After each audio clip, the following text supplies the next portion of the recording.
মহাগ্রন্থ আল কোরআনে দিয়েছেন এবং মুহাম্মদুর রাসূলুল্লাহ সাল্লাল্লাহু আলাইহি ওয়াসাল্লাম একজন মানুষ হিসাবে পৃথিবীতে যতগুলি গুণাবলী প্রয়োজন, যতগুলি জিনিস প্রয়োজন 23 বছরের জীবনে আল্লাহ তাআলা তার ওই জীবন দশায় ঘটিয়ে দিয়েছেন। প্রত্যেকটি বিধান আল্লাহ তাআলা তার দ্বারা খুঁজে বের করে দিয়েছেন। তো সেখানে যেখানে পরিপূর্ণ আছে, যেখানে আল্লাহ পূর্ণ বিধান দিয়ে পাঠালেন, সেখানে আমি আত্মার অনুসরণ করা শুরু করলাম কখন? যখন পূর্ণ বিধান সম্বলিত কিতাব, পূর্ণ বিধান সম্বলিত একজন ব্যক্তির জীবনী আদর্শ আমি জানতে পারি নাই, তখনই আল্লাহ তাআলা বলছেন কোরআনুল কারীমের 45 নম্বর সূরা আল জাসিয়ার 23 নম্বর আয়াতে, হে নবী, পৃথিবীতে একটা সময় আপনি দেখবেন, আজকে তো নবী নাই, কিন্তু কোরআন তো তার উপরে নাযিল হয়েছিল। আল্লাহ তাআলা তাকে বলছেন আফরাইতা মান ইত্তাখাযা ইলাহাহু হাওয়া, আপনি কি তাদেরকে দেখেন নাই যারা তাদের নিজের আত্মাটাকে ইলাহ বানিয়ে নিয়েছে? বুঝেন কি ইলাহ মানে কি? বলেন মা'বুদ। আমরা হলাম আব্দ মানে দাস, আর যার ইবাদত করা হয় ওনার নাম হলো মা'বুদ। কি বলেন? কথা বুঝেন? আমরা হলাম আব্দ মানে দাস, আর যার ইবাদত করি তার নাম মা'বুদ। তো মা'বুদের সিনোনিম ওয়ার্ড হলো ইলাহ। যে আল্লাহ তাআলা বললেন আপনি কি তাদেরকে দেখছেন না, দেখেননি যারা তাদের নিজের নফসকে, নিজের প্রবৃত্তিকে, নিজের খেয়াল খুশিকে, মন যেটা চায় এমন জিনিসকে মা'বুদ বানিয়ে নিয়েছে। আস্তাগফিরুল্লাহ। দেখেন, মা'বুদ বানিয়ে নিয়েছে মানে মন যা চাচ্ছে তাই করে বের হয়। মন চাইছে এই অঞ্চলে মারা গেছে, আমার বাবা মারা গেছে, এই মাইকে ঘোষণা করে দিতেই হবে, যদিও বা ইসলামে নাই, যদিও বা হাদিসে নাই, যদিও বা কোরআনে নাই, মন চাইছে। এই যে মন চাইছে আমার বাবা মৃত্যুবরণ করছে, আমি আমার বাবার 40 করব, যদিও বা ইসলামে নাই, যদিও বা হাদিসে নাই, সাহাবায়ে কেরাম করেননি, তাবেঈন ইজম করেননি, তারপরে সে করতে চায়। নিজের আত্মাকে মা'বুদ বানিয়ে নিয়েছে। অর্থাৎ আল্লাহকে যেইভাবে মানা ফরজ, নিজের আত্মাকে ওইভাবে মেনে মেনে চলে। ইসলামে মদ খাওয়া হারাম, মন চাইছে আমি 5 স্টার হোটেলে গিয়ে মদ্যপান শুরু করলাম, ওই যে নফসকে কি বানিয়ে নিয়েছে? ইলাহ বানিয়ে নিয়েছে। আল্লাহ মানে আল্লাহকে যেভাবে অনুসরণ করত, মনকে ওইভাবে অনুসরণ করে। ইসলামে গাঁজা খাওয়া হারাম, ইসলামে নেশাদার দ্রব্য পান করা হারাম, মন চাইছে খেয়ে দিলাম। ওই যে আত্মাটাকে নিজের রব বানিয়ে নিয়েছে, নিজের ইলাহ বানিয়ে নিয়েছে, যার কারণে আল্লাহকে সে মানতে পারে নাই। আল্লাহ সম্পর্কে জ্ঞান না থাকার কারণেই নফসকে নিজের মা'বুদ বানিয়ে নিয়েছে। যখনই পৃথিবীর কোনো বান্দা, পৃথিবীর কোনো মানুষ, পৃথিবীর কোনো নারী পুরুষ নিজের আত্মাটাকে, নিজের নফসকে মা'বুদ বানিয়ে নিবে, ইলাহ বানিয়ে নিবে, তখনই সঙ্গে সঙ্গে আল্লাহ তার জন্য 3টা কাজ করবে। কয়টা কাজ? একটা হলো যে প্রথম হলো আল্লাহ তাআলা তার ওয়াখাতামা আলা সামঈহি, তার এই শ্রবণ শক্তিটাতে খতম করে দিবেন, মোহর মেরে দিবেন। অর্থাৎ ওই মানুষটিকে ঠসা হয়ে যাবে না, ওই কান দিয়ে তারে সত্য শুনতে ভালো লাগবে না, ওই কানে শুধু গান বাজলেই তার ভালো লাগবে, ওই কানে গীবত শুনতেই ভালো লাগবে, ওই কানে ইসলাম বিরোধী কাজেই তাকে ভালো লাগবে, কোরআনের কথা ভালো লাগবে না। এখানে যদি মাহফিল হয়, কোরআনের আয়াত ভেসে আসে, বুঝবে যে হুজুররা কাম পায় না, বিশাল বড় বড় মাইক লাগিয়ে ঘুমটাকে ডিস্টার্ব করে দিচ্ছে, বলবে না? কোরআন তেলাওয়াত করা হচ্ছে মসজিদে, ইসলামী আলোচনা করা হচ্ছে, আর আপনি বাইরে গিয়ে বলছেন হুজুররা কাম পায় না, মুসল্লিদেরকে একসঙ্গে বসিয়ে সময় নষ্ট করে হাদিস শোনাচ্ছে। এমন আছে না মানুষ? এটা কখন হবে? যখন নিজের আত্মাটাকে মা'বুদ ইলাহ বানিয়ে নিবে, তখনই মুখ থেকে এরকম মানে এমন খারাপ বাক্য, খারাপ কথা মুখ থেকে আসবে। আল্লাহ তাআলা বললেন এই যে এই বান্দাটারে যখন আমারে চিনল না, মুহাম্মদ সাল্লাল্লাহু আলাইহি সাল্লামকে চিনল না, ইসলামকে চিনল না, কোরআনের জ্ঞান অর্জন করলো না, পৃথিবীর জীবনটাকে প্রায়োরিটি দিল, আল্লাহকে জানা, আল্লাহকে মানার বোধগম্য শক্তি তার ভিতরে তৈরি হলো না, তখনই আমি আল্লাহ তার জন্য তিনটা কাজ করি। প্রথমত হলো ওয়াখাতামা আলা সামইহি, তার কানটাতে মোহর মেরে দেই, এজন্য আল্লাহ ভীতি আর তার ভিতরে কাজ করে না। রাতে ঘুমানোর সময়ও হেডফোন লাগিয়ে গান শোনে, আজান হচ্ছে তখনও গান শোনে, টিভির সিনেমা সাউন্ড কমে না, আজান হচ্ছে ডোন্ট কেয়ার, মৃত্যুবরণ করছে ডোন্ট কেয়ার, তাদেরকে প্রশ্ন করা হবে মানুষ তো মারা গেছে, আপনার ভিতরে অনুভূতি নাই কেন? তখন তারা জবাব আপনাকে দিবে মানুষ তো মারা যাবে, এটা স্বাভাবিক ব্যাপার, এখানে আশ্চর্য হওয়ার কি আছে? নিজের ভিতরে অনুশোচনা কাজ করবে না, নিজের ভিতরে কোনো আত্ম অহমিকা ত্যাগ করার মতো কোনো কাজ করবে না। আমিও তো মানুষ, আমাকেও মৃত্যুবরণ করতে হবে, কবরে আমাকেও রাখবে, এমন চিন্তা তাদের ভিতরে আসবে না। কারণ আল্লাহ তাদের এই কানটাকে মোহর মেরে দিয়েছেন, মুখ দিয়ে অকথ্য ভাষায় গালিগালাজ করবে, অথচ সে জানে না প্রত্যেকটি কথার জবাব আল্লাহ নিয়ে নেবে। তাকে যদি বলা হয় এই যে ফাহিশা কথায় আপনি গালিগালাজ করেন কেন, এই প্রত্যেকটি কথা তো আল্লাহ লিখে রাখছেন। দলিল আল্লাহ তাআলা বলছেন কোরআনুল কারীমের 50 নম্বর সূরা কফের 19 নম্বর আয়াতে আল্লাহ তাআলা বলছেন মা ইয়ালফিযু মিন কওলিন ইল্লা লাদাইহি রাকীবুন আতীদ, তোমার মুখ দিয়ে যেই শব্দটাই উচ্চারণ হোক না কেন প্রত্যেকটি কথাই আল্লাহ তার রেকর্ড ফাইলে রেকর্ড করে রাখছেন। এগুলি কোনোদিন পড়েও যাবে না, এগুলি কোনোদিন ডিলিটও হবে না। আল্লাহ কিয়ামতের আদালতে আপনার সামনে উপস্থাপন করবে, তখন আপনি দেখবেন দীর্ঘ 70 বছরে শত শত কোটি কোটি মিথ্যা কথা বলছেন, ফাহিশা কথা বলছেন, জবাব আল্লাহকে কি দিবেন? ওই যে এই কথাগুলি আপনার মুখে আসতো কেন? যখন আপনি নিজের আত্মাটারে আল্লাহ বানিয়ে নিয়েছিলেন। আর আত্মাটাকে যে কন্ট্রোল করতে শয়তান, এটা আপনি চিন্তা করেন নাই। আল্লাহ বলছেন পৃথিবীতে মানুষ যদি দুইটা কাজ করে আমি আল্লাহ জান্নাত দিব। তার একটা কাজ হলো ওয়া আম্মা মান খাফা মাকাম রাব্বিহি ওয়া নাহান নাফসা আনিল হাওয়া ফাইন্নাল জান্নাতা হিয়াল মাওয়া।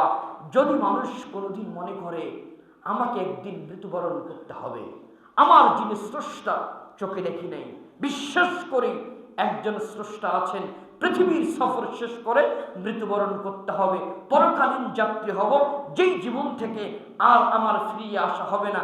নিজেও কিন্তু স্ট্যাটাস দেয় না ফেরার দেশে চলে গেছেন, যেই দেশ থেকে আর কেউ ফেরে না, এইটার নাম হলো পরকাল। সেখানে আপনাকেও যেতে হবে, আমাকেও যেতে হবে। এমন যদি চিন্তা কেউ করে আর চিন্তা করে কিয়ামত একদিন হবে, পৃথিবীতে সমস্ত মানুষ একদিন আল্লাহর সামনে আসবে, একথা বলছেন মুহাম্মদুর রাসূলুল্লাহ সাল্লাল্লাহু আলাইহি ওয়াসাল্লাম।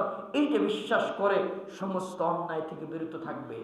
2 ওয়া নাহান নাফসা আনিল হাওয়া, আর নিজের প্রবৃত্তি, নিজের খেয়াল খুশি, মন যেটা চাচ্ছে এমন কাজ করবে না।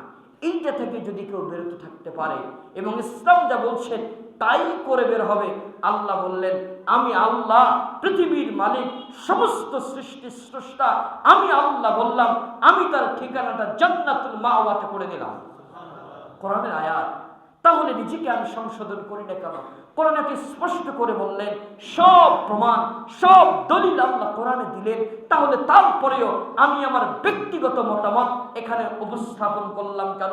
যেখানে ইসলাম সমাধান দিয়েছেন, সমস্ত প্রবলেমের সলিউশন ইসলাম দিয়েছেন, সেখানে আমি আপনি আল্লাহর ক্ষুদ্রতম একটা সৃষ্টি, সেখানে মাথা ঢুকানোর ক্ষমতা আল্লাহ কে দিল আমাদেরকে?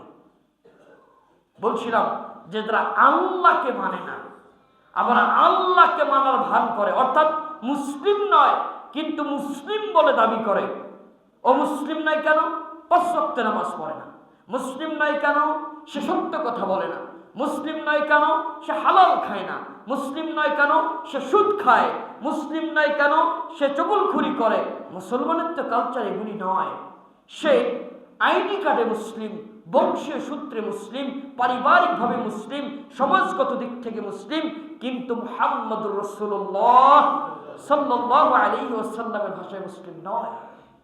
না থাকার কারণে আজকে এই পরিস্থিতি হচ্ছে। এইরকম মুসলিম যদি হয়, যার ভিতরে পরকালের শাস্তির কোনো ভয় নাই, পরকালে কবরের কোনো ভয় নাই, এইরকম মুসলিমদের জন্য আল্লাহ বললেন তাদের কানটাকে মোহরাঙ্কিত করে দেব, সত্য আর কানের ভিতরে ঢুকবে না। 2 নম্বর হলো যে ওয়াকলবিহি, আর অন্তরটাকে আমি মোহরাঙ্কিত করে দেব। এই অন্তরে এমনভাবে প্রলেপ করে দেব, আমরা ফোন কেনার পরে কভার একটা কিনি না, যেন ময়লা না ঢুকে, করি না? আল্লাহ বললেন ওয়াখাতামা আলা কলবিহি, তার অন্তরটাকে ওই রকম একটা কভার দিয়ে রাখবো, যেই কভার সেট করে সত্য আর ঢুকবে না, সব ঢুকবে মিথ্যা, সব ঢুকবে খারাপ। এরপরে ওয়াজআলা আলা বাসরিহি গিশাওয়া, আর এই চোখে তো আর ওইরকম প্রলেপ দেওয়া যায় না, দিলে তো অন্ধ হয়ে যাবে, তখন মানুষটার কি হবে?